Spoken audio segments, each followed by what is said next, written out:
अस्सलाम वालेकुम dear viewers, मेरे चैनल पर खुशामदीद। आज की इस वीडियो में हम ऑडिटिंग का एक और पार्ट डिस्कस करेंगे लेक्चरर कॉमर्स की प्रिपरेशन के लिए, और फिर हम देखेंगे कि मजीद किस टॉपिक पे या किस सब्जेक्ट पे जो है बनाई जाए वीडियोस। तो विदाउट टाइम वेस्ट किए हम लेक्चरर कॉमर्स प्रिपरेशन सीरीज के पार्ट 3 में आ चुके हैं, और आज हम डिस्कस करेंगे standards on auditing, ISA and international accounting standards को। ये बहुत ही इम्पोर्टेंट टॉपिक है। तो IAS है क्या? सबसे पहले इनका जो फुल फॉर्म है वो इंटरनेशनल स्टैंडर्ड्स ऑन ऑडिटिंग। तो ये ऑडिटिंग के स्टैंडर्ड्स हैं issued by international federation of accountant. जो इंटरनेशनल फेडरेशन ऑफ अकाउंटेंट है उसकी तरफ से ये इशू किए जाते हैं। इनको वर्ल्ड वाइड यूज किया जा रहा है। ये ऑडिटिंग स्टैंडर्ड्स क्या है? प्रोफेशनल गाइडलाइंस है फॉर द ऑडिटर। किस चीज के लिए गाइडेंस है? Ensure the quality and consistency of audit. Auditor जो भी ऑडिट करेगा उसकी क्वालिटी और कंसिस्टेंसी किस पे डिपेंड करेगी? अगर उसने इंटरनेशनल ऑडिटिंग स्टैंडर्ड्स को फॉलो किया हुआ है। तो ये मैंडेटरी होता है सारे ऑडिटर्स के लिए। Before going to the auditors उनको क्लियरली अंडरस्टैंडिंग होने चाहिए इंटरनेशनल ऑडिटिंग स्टैंडर्ड्स की। अब हम जो है इम्पोर्टेंट कुछ ऑडिटिंग स्टैंडर्ड्स उनको नंबर से रिकॉग्नाइज किया जाता है। जैसे कि ये ISA international standard of auditing 200 जो है वो क्या बताता है कि ऑब्जेक्टिव्स ऑफ ऑडिटिंग क्या होने चाहिए। इससे ISA 300 जो है प्लानिंग के बारे में बताता है कि ऑडिटर्स को ऑडिटिंग की प्लानिंग कैसे कर, वो किसी ऑडिट के पे जा रहा है तो उसको प्लानिंग कैसे करनी है।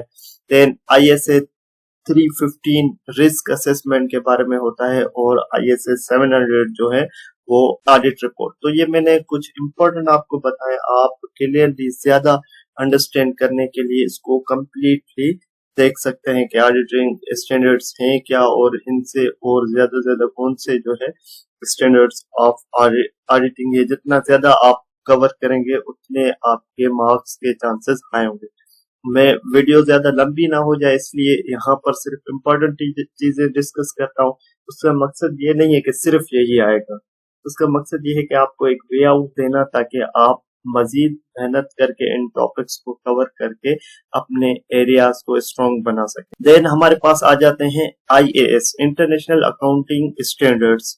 ये कौन इशू करता है? ये इशू करता है इंटरनेशनल अकाउंटिंग स्टैंडर्ड बोर्ड।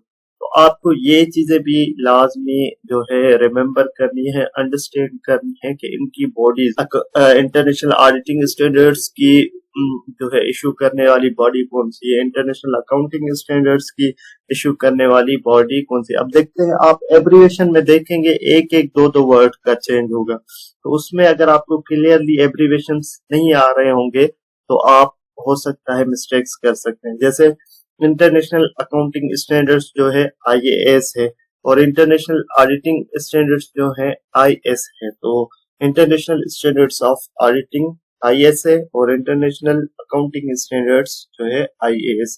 सिर्फ एक वर्ड का डिफरेंस। ये जो IAS है इंटरनेशनल अकाउंटिंग स्टैंडर्ड्स, किसके लिए? Financial statements. हमें फाइनेंशियल स्टेटमेंट्स की रिपोर्टिंग कैसे करनी है ये हमें इंटरनेशनल अकाउंटिंग स्टैंडर्ड्स बताते हैं। अब जैसे उसको नंबर के साथ रिकॉग्नाइज किया गया था ऑडिटिंग स्टैंडर्ड्स, तो ऐसे ही इंटरनेशनल अकाउंटिंग स्टैंडर्ड्स के भी अपने अपने नंबर्स हैं जिसके साथ रिकॉग्नाइज, और हर नंबर जो है किसी न किसी एक चीज को आपको बता रहा होता है। कि जैसे IAS 1 है वो क्या कहता है कि प्रेजेंटेशन ऑफ फाइनेंशियल स्टेटमेंट्स। आपकी फाइनेंशियल स्टेटमेंट्स की प्रेजेंटेशन कैसे होनी चाहिए ताकि वो वर्ल्ड वाइड अंडरस्टैंड किए जाए। जैसे हमारे पास बैलेंस शीट का फॉर्मेट होता है, इनकम स्टेटमेंट का फॉर्मेट होता है, कैश फ्लो स्टेटमेंट का फॉर्मेट होता है। तो ये सारा किसमें बताया जाएगा? हमें इन इंटरनेशनल अकाउंटिंग स्टैंडर्ड्स। देन हमारे पास IAS 2 जो है वो इन्वेंट्री से रिलेटेड है कि आपको इन्वेंट्री को कैसे डील करना है। देन हमारे पास जो IAS 16 है वो property plant and equipment, like आपके फिक्स्ड एसेट जो हो गए उनके साथ डील करता है। अब ये दोनों जो है क्या है, IAS और ISA जो है वो ISA जो है international standards of auditing purpose के लिए यूज होते हैं। जब भी कोई ऑडिट होती है ऑडिटर्स को इस पे ज्यादा फोकस करना पड़ता है, और IAS जो है वो है अकाउंटिंग से रिलेटेड है, प्रिपरेशन ऑफ फाइनेंशियल स्टेटमेंट से रिलेटेड। आईएएस जो है prepares the data, international accounting standards के बेस पे हम डेटा प्रिपेयर करते हैं, और आईएसए जो है वेरीफाइज द डेटा, डेटा को वेरीफाई कैसे करना है, उसकी एक्यूरेसी, उसकी जो है कंप्लीटनेस कैसे चेक करनी है, वो हमें आईएसए बताता है। अब हम इन पे एमसीक्यू डिस्कस करेंगे। तो like international standards on auditing ISA are issued by, मैंने फर्स्ट स्लाइड में डिस्कस किया था, आप अंदाजा लगाएं करेक्ट ऑप्शन इसका कौन सा है, और देन मैं इसका आंसर रिवील करता हूँ। तो इसका ऑप्शन बी है, इंटरनेशनल फेडरेशन ऑफ अकाउंटेंट्स जो है इसको इशू करता है इंटरनेशनल स्टैंडर्ड्स ऑन ऑडिटिंग। अब दूसरा एमसीक्यू, आईएसए 200 डील्स विथ, तो आपने कंप्लीटली जो जो इम्पोर्टेंट इंटरनेशनल स्टैंडर्ड्स हो उनको बाकायदे आपको रट्टा लगा लेना है, ताकि आपको पता चले कि कौन सा स्टैंडर्ड किसके साथ डील करता है। तो आंसर सी जो है ओवरऑल ऑब्जेक्टिव्स ऑफ ऑडिटर, ये करेक्ट है। आपको अंदाजा हो रहा होगा कि किस टॉपिक से कैसे जो है एमसीक्यूज बनते हैं, तो इसीलिए मैं हर टॉपिक को पहले डिस्कस कर रहा हूँ, उसकी लिटिल बिट आपको ओवरव्यू देके, और हम कुछ एमसीक्यूज उसी टॉपिक पे डिस्कस कर रहे हैं ताकि आपके एमसीक्यूज और कॉन्सेप्ट साथ साथ क्लियर होते रहे। देन हमारे पास नेक्स्ट है, which ISA is special related to the audit planning, तो ये भी हमने पिछली स्लाइड्स में डिस्कस किया है। ऑप्शन सी, आईएसए 300 क्या हमें बताता है ऑडिट प्लानिंग के बारे में।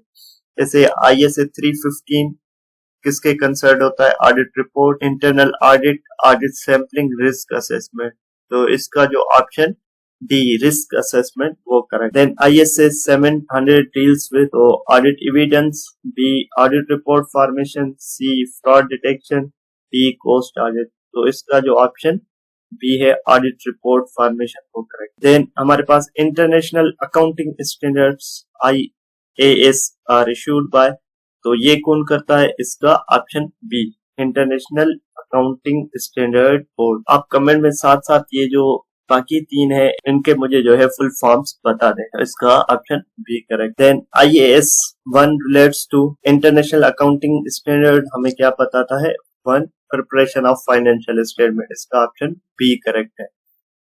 IAS 2 is concern with, option A correct है।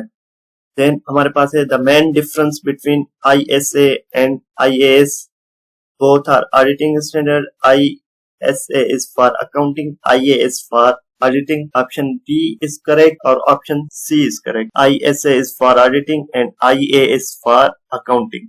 जब तक आपको फुल फॉर्म याद नहीं होगा तो क्या होगा, आप इसमें ऑप्शन बी और सी में कंफ्यूज हो जाएंगे, तो इसीलिए जो ऑप्शन सी है वो करेक्ट है। ISA international standards on auditing is for auditing and international accounting standards is for accounting, तो option C is correct. Then which statement is correct regarding ISA and IAS? तो अब इस question को थोड़ा technically understand करना है। Option देखिए क्या बता रहा है कि both are used by auditors only, तो ये ऑप्शन इनकरेक्ट है क्योंकि IAS जो है वो अकाउंटेंट को भी अंडरस्टैंड करने होते हैं, और वो जो अकाउंटिंग स्टेटमेंट्स, फाइनेंशियल स्टेटमेंट्स बनाते हैं उनके लिए भी जरूरी होते हैं। IAS verifies the financial statement, international accounting statements verifies, तो ये तो वेरीफाई नहीं करते, ये क्या करते हैं, प्रिपरेशन ऑफ फाइनेंशियल स्टेटमेंट के लिए होते हैं। ISA ensures the quality of audit, ये ऑप्शन सही कर रहा है,